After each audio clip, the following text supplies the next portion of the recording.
tua humildade colocou jardim em mim. E se eu vendesse tudo que tenho, em troca do amor eu falaria.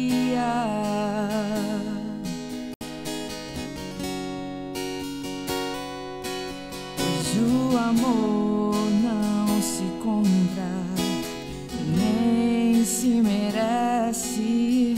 O amor se ganha, de graça o recebe. Eu quero conhecer Jesus.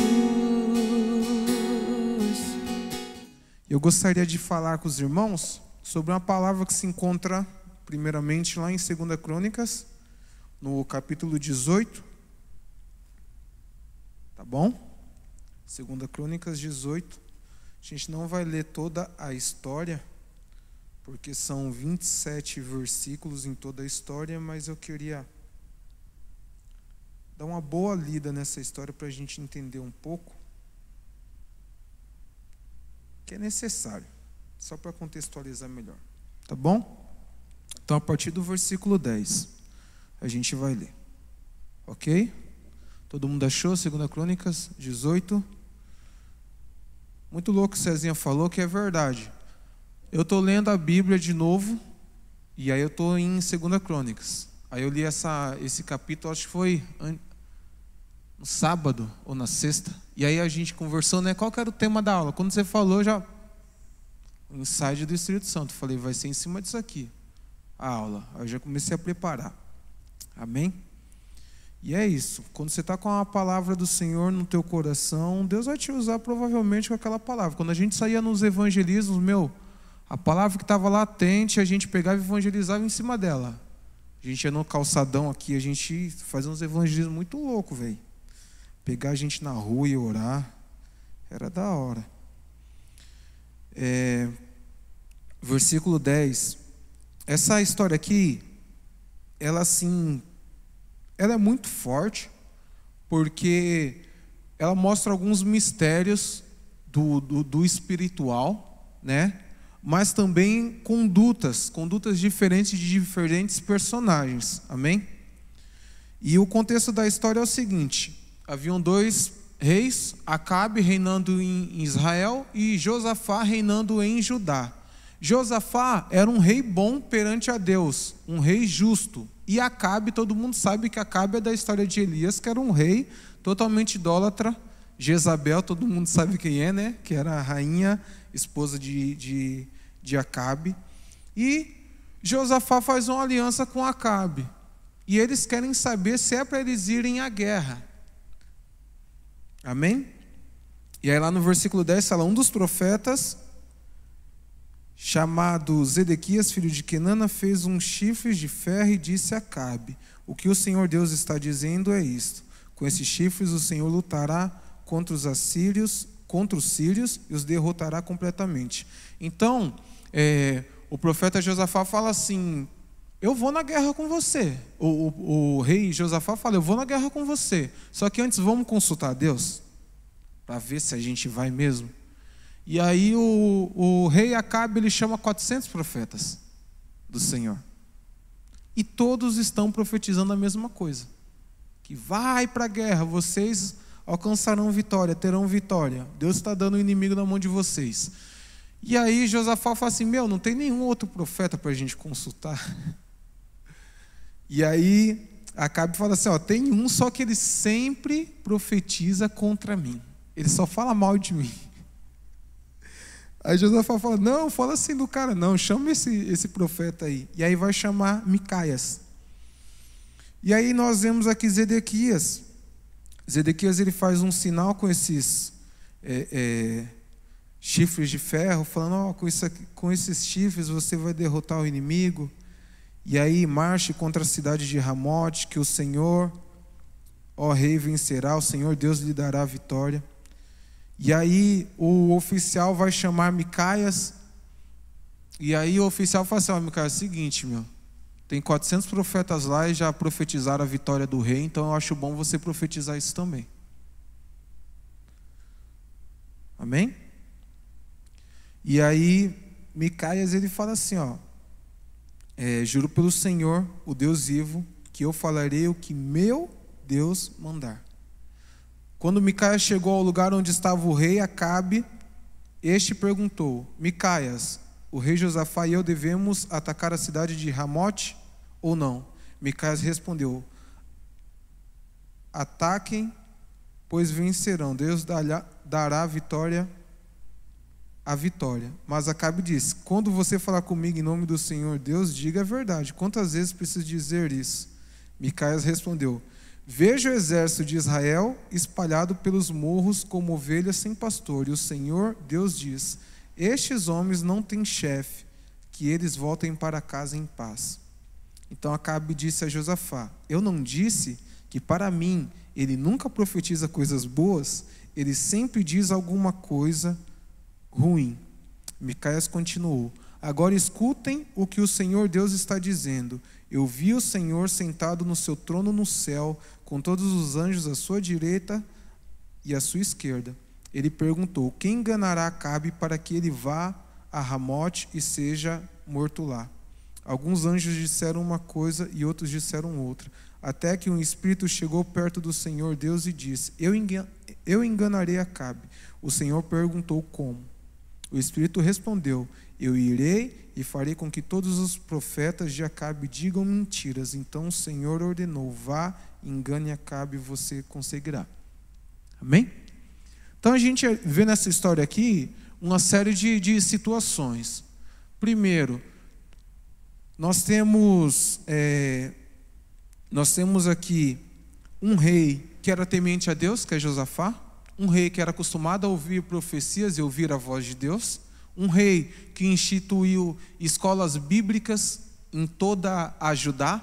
E nós temos um rei que é idólatra. E você vê como que ele é idólatra e ele é ególatra, como a gente falou na outra aula. Por quê? Ele tinha 400 profetas. Ele tinha 400 profetas. Você presta atenção que a palavra nunca falou assim, os profetas do Senhor. O próprio espírito maligno, o espírito enganador, fala para Deus: ó, eu vou lá e vou espalhar mentira nos profetas de Acabe. Nos profetas de Acabe, não nos teus profetas. Então tinha uma cúpula profética ali profetizando o que o rei queria ouvir. Entende? E aí quando tem um profeta maduro na fé, e aí que entra a questão da superficialidade, imaturidade e maturidade também. O profeta que é segundo a vontade do Senhor, ele é calado, ó, fala o que os outros profetas já falaram, viu? Não vai falar nada ao contrário, não. E aí você vê que ele começa assim, tipo, já que todo mundo falou, eu vou falar aqui, você vai ganhar sim. Era o plano do Senhor matar Acabe no campo de batalha. E aí Acabe apela à justiça do profeta e fala assim: fala a verdade. Aí ele fala: é a verdade que você quer ouvir? Então tá. Assim diz o Senhor.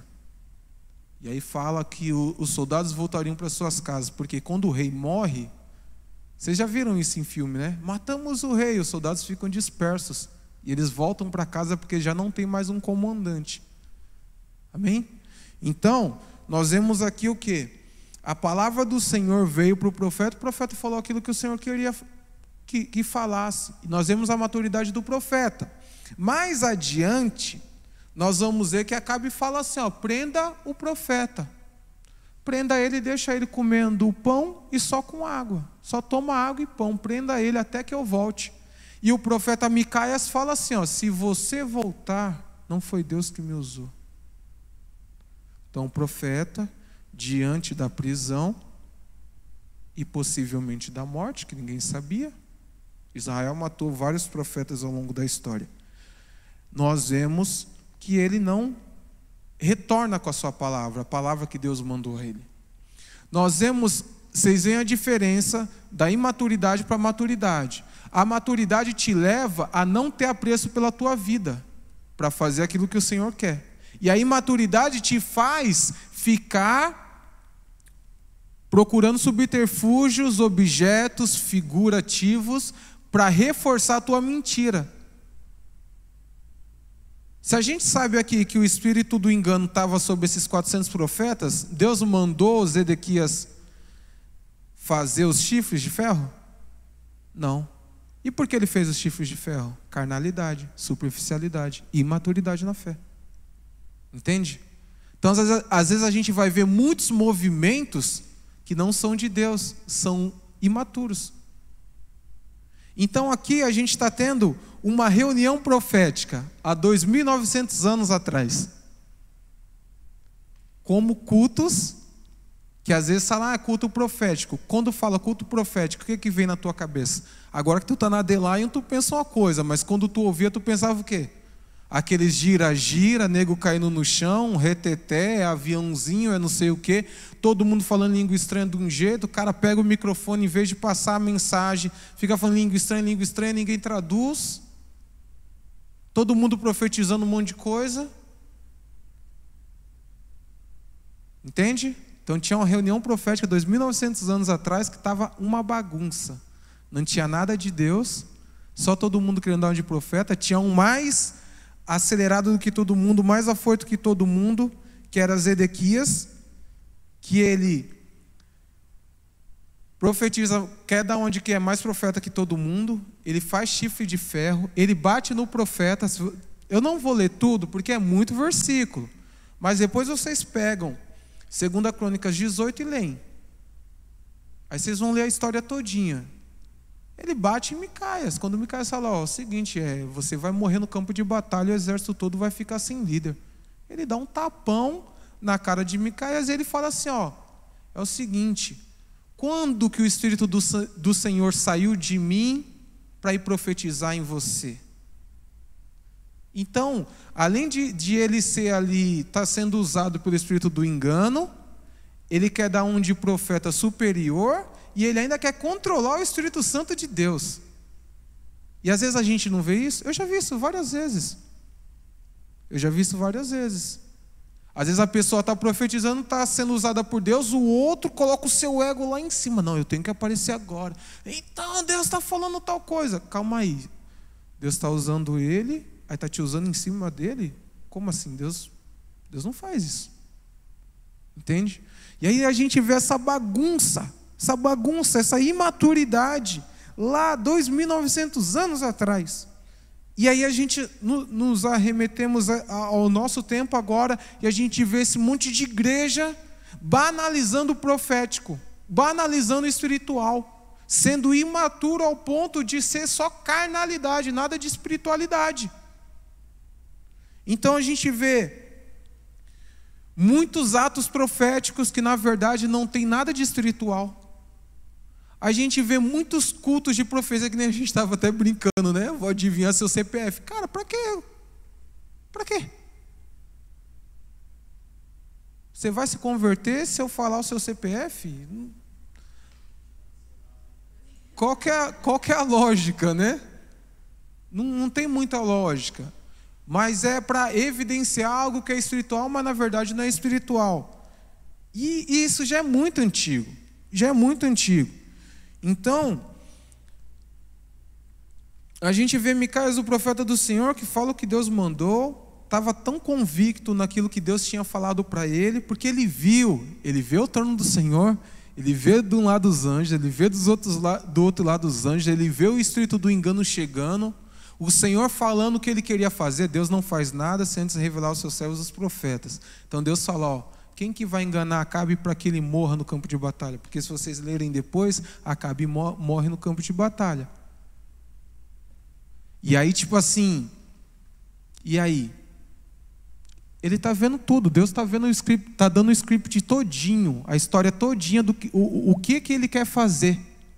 O profeta vê isso, e alguém que tem uma visão de Deus nesse nível, cara, a vida dele pouco importa. Isso é maturidade espiritual. Entendeu? O espírito dele se encontrou com o dono de todos os espíritos, que é o Senhor. Isso é profundidade espiritual. Então a existência dele já, o que é minha existência perto do que eu vi, do que eu ouvi? Quer me prender? Prende, pô. Deixa eu lá preso, lá, deixa eu morrer. Não precisa nem dar pão, não. Porque você não vai voltar mesmo. Então, porque apesar de nós sermos uma igreja profética, nós não temos, por exemplo, essa desordem no culto. Às vezes no momento do louvor a gente vê muitas pessoas falando em línguas estranhas. A gente pega e faz o ato profético ali. Pessoal, vamos orar pelo irmão, e muitas pessoas vão profetizar, mas está no ato ali. Mas, por exemplo, você vai ver, no momento da palavra, Cezinha está pregando. Você não vai ver o profeta Amós se levantando para profetizar ninguém, a pastora Vaxi, ou a Carol, ou eu, ou seja quem for. Porque o momento da palavra é a profecia maior que tem no culto, é o momento da palavra. Porque é a palavra rema que Deus quer falar à sua igreja. Entende? Então a gente teve situação no culto do pastor Amós estar pregando e uma pessoa querer entrar num reteté para profetizar. E aí tirando a atenção de quem está pregando. Aí o profeta Amós falou: fulano, a palavra está sendo ministrada aqui. A profecia está sendo passada agora. Entende? Aí eu fui lá na pessoa e falei: ó, controla aí, dá uma respirada. Entendeu? Por quê? A pessoa pode estar sendo usada, sim ou não? Pode estar sendo usada, pode estar recebendo a profecia, mas tem ordem e decência, é maturidade. Então o que Paulo vai falar lá em 2 Coríntios? Agora eu não marquei aqui o capítulo, mas ele fala assim, ó: tratando-se de profetas, falem 2 ou 3, e os outros julguem cuidadosamente o que foi dito. Se vier uma revelação a alguém que está sentado, cale-se o primeiro. Um para de falar, o outro fala. Entende? Pois vocês todos podem profetizar, cada um por sua vez, de forma que todos sejam instruídos e encorajados. Os espíritos dos profetas estão sujeitos aos profetas, pois Deus não é Deus de desordem, mas de paz, como em todas as congregações dos santos. Então, tem uma ordem no culto. Tem uma ordem. Aqui é a igreja de Coríntios, que eles eram avivadíssimos nos dons, só que eles tinham problemas de caráter, fortes também, né? E Paulo, ele tem que estar ali conduzindo aquela igreja. E a gente vê que essa leitura de 1 e 2 Coríntios e das cartas de Paulo está faltando em certas igrejas às vezes. Porque o culto está uma bagunça. Nossa, eu já fui em culto que fechava 4 irmãzinhas e uma no meio rodando. Aí as 4 irmãs fechavam o círculo para ela não cair no chão. Aí ela parava de rodar, a outra entrava no meio e começava a rodar. E assim, irmãos, a gente teve um avivamento, foi o Simão Bunga, o profeta Simão Bunga que fez aqui, que foi para o avivamento dos dons, tal, batismo com o Espírito Santo. Teve uma irmã que caiu do meu lado, ela bateu a cabeça naquela pilastra ali, ó, não fez nada na cabeça dela. Nada. Eu peguei ela e coloquei ela aqui na frente para o irmão orar por ela. Não fez nada, ela bateu na quina e não fez nada na cabeça dela. Depois a irmã levantou normalzinha, batizada com o Espírito Santo. Entende? Então, o que é a maturidade, o que é a imaturidade, o que é a superficialidade e a profundidade? Quanto mais nós conhecemos a Deus, nós vemos que às vezes não é o externo, mas é o interno. Quanto mais nós conhecemos a Deus, nós vemos que não é aquilo que é visível, mas aquilo que é invisível. E Ele vai produzindo algo em nós que a gente tem uma convicção muito maior do que se fosse uma demonstração externa. Porque aquele que conhece a Deus verdadeiramente, às vezes ele nem vai precisar ver um cego enxergar. Mas ele vai ter no coração dele a convicção de que Deus agiu, de que Deus está falando, de que Deus está fazendo. E assim vai. E muitas igrejas estão se perdendo na superficialidade de achar que tudo é externo. De que tudo é demonstração, de que tudo é ação, de que tudo é... tem que fazer barulho. Não tem que fazer barulho. Às vezes não. Às vezes Deus quer que faça barulho. Às vezes Deus quer que a gente fique calado. Às vezes Deus quer que só fique o louvor. E o culto seja só de louvor, que nem a gente vai viver cultos intermináveis, que Deus vai tomar o culto e não vai terminar. E isso é maturidade também, para entender que o tempo é dele. Que nem tem louvor que a gente canta que tipo assim, um dia na tua glória é melhor do que, sei lá, é que eu não lembro a letra agora, mas é tipo isso, sabe? Um dia na tua glória, né? Um dia na tua glória é melhor do que uma vida inteira sem te conhecer. Então, isso é a maturidade. Amém, irmãos?